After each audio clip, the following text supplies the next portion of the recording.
Hello, and welcome to the conversation. My name is Harlan Shaw, and I'll be your moderator. Uh, I have a lovely guest of people here today, and I'm going to give them a chance to introduce themselves as we talk about the LGBTQ community, particularly the word queer. All right, so I'm going to start on this end with. Hi, my name is Ayana. My pronouns are they, them, and I identify as queer, and I'm from Senegal originally. Thank you for being here. Thank you. Hi, everyone. My name is Simra. I go to Temple. I'm a student. I'm studying public health, and I'm happy to be here. My pronouns are she, her. Okay, and then we're going to go to this end.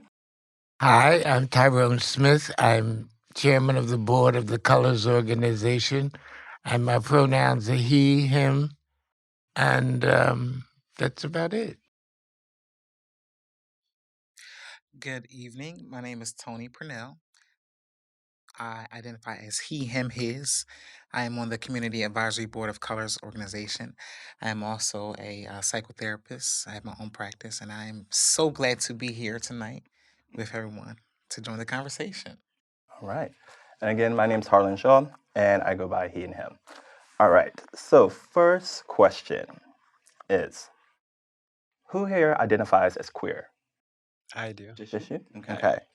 Now, Me as well. how did you come around to that understanding? Like, how did you embrace that term to identify yourself? For me, it was specifically because of my non-binary identity. I felt like the word queer was more all-encompassing for how I feel. Yeah. How about you? Same with me. I think the more that I discovered my own sexual identity, there were a bunch of labels and stuff that I was sifting through, and the word queer just really resonated with me personally. And then on this side, you guys didn't raise your hands at I all. feel like- So why don't you guys identify yourselves as queer?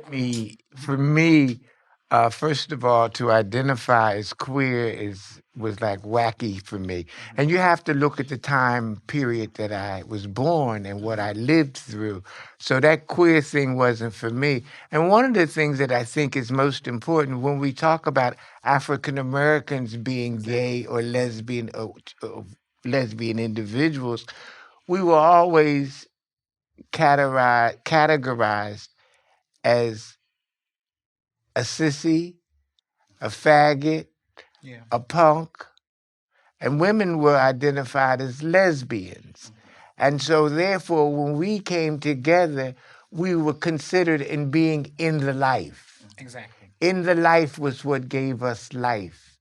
In the life, not gay, not any of that. It was we were in the life. And so that's how I identify. And that's because of the time period for which I was born. Yeah, I think it's very generational. I'm part of the millennial generation, the last of the 80 babies. And I feel like for me personally, um, I'm just gonna be honest, I felt like queer was a non-black term. So when we talk about terms that resonate with us personally, for me, it was L, G, B, and T. And then as as we become more progressive, we have the QIAA plus. So around that time it was just LGBT. Okay, and so I identify as more of the G. Gay, straight, gay. And so I think queer now, as we understand it, it's more of an umbrella term, and everything falls underneath. But like you said, generational. I think that's how we look at it even now. Okay. Is that something you guys agree with, that since this side of the group is a little on the older side of the older side and you guys are the younger side, do you feel like your generation embraced the word queer more?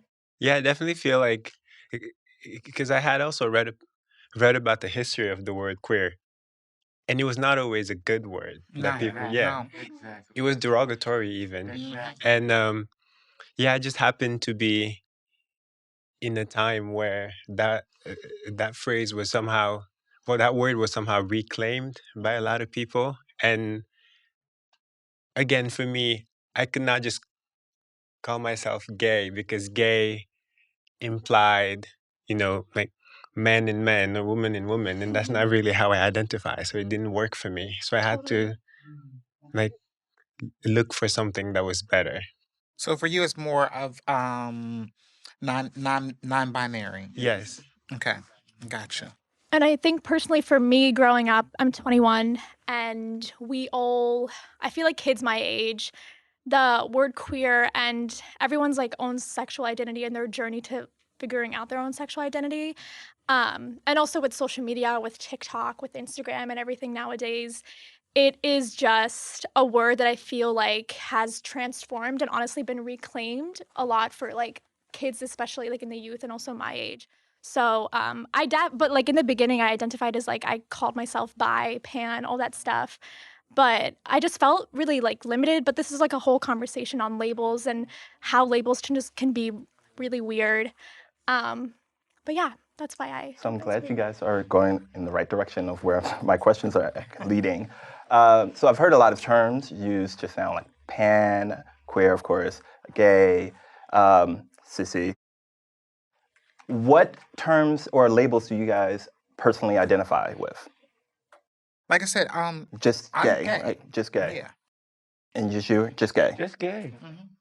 She's queer. Just queer? Queer. Queer. All right.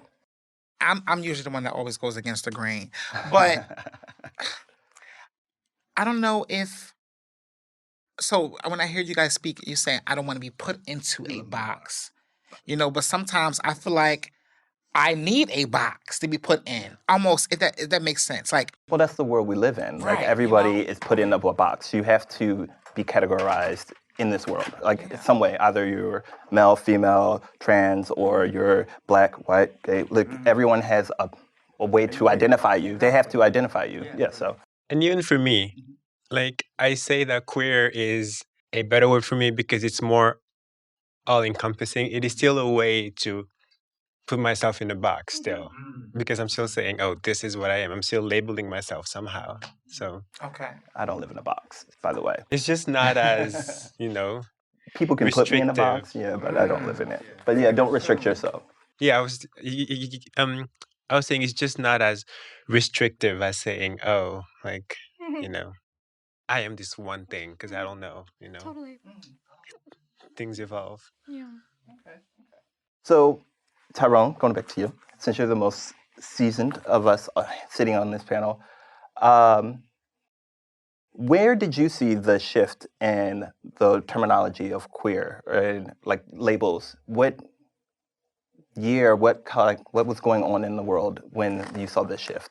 I think for me, the shifting came somewhere in the 80s and into the 90s. Okay.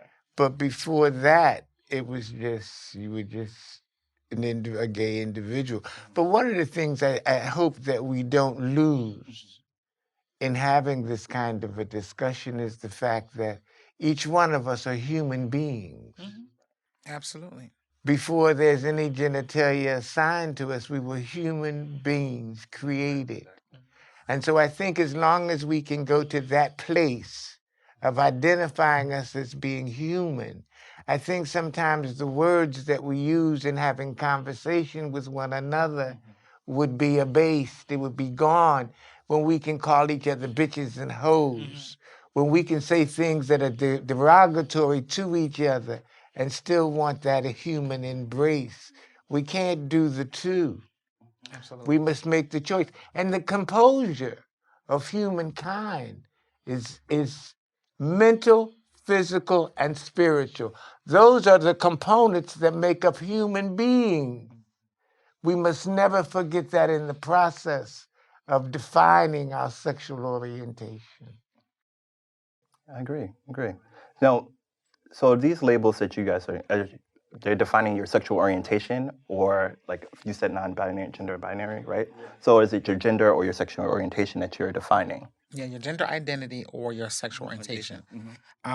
For me, I mean, technically, if you want to be technical about it, I think for me it would be about sexual orientation. For me, personally, who I am attracted to, when you look at the gender norms, it's like who I feel like I am on the inside physically. Okay. But I totally agree with what you were saying earlier. I personally believe we are spiritual beings having a human experience. You know what I mean? And so, but my human experience is who I'm attracted to. Could you guys give us a little bit more insight on like the non-binary and what that means, and just so for the people who are watching this that don't know? Okay, well, for me, I specifically identify as agender, meaning without a gender. So it's not male, it's not female. It's some people. The non-binary has a lot of different um, definitions. For some people, it's just that they do not participate in the gender binary, so they can be like they can feel like one or the other. Or some people like me is that we just don't feel like either of the two, so we place ourselves outside of it. But yeah, that's what it is basically. I think for me, attaching myself to like the binary society of like, oh, she's gay, she's straight, because I identified as pan for a really long time. So that means What is pan? I'm attracted to anyone. Like, it doesn't matter your gender identity, your sexual orientation. It's just like you exist and I will like you, kind of a thing. So I think for me, constantly attaching and people asking me, oh, well, like, what are you? It was just kind of exhausting. And speaking of the whole binary construct, it's just honestly, it was just so narrow and really limited for me. So I started identifying as queer because I thought it spoke to me more.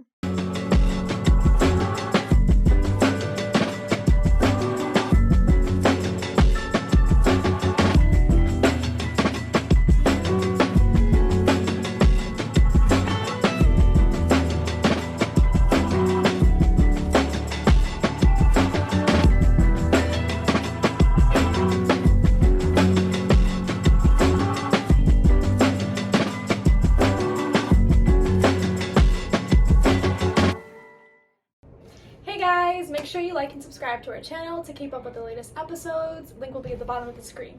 See ya!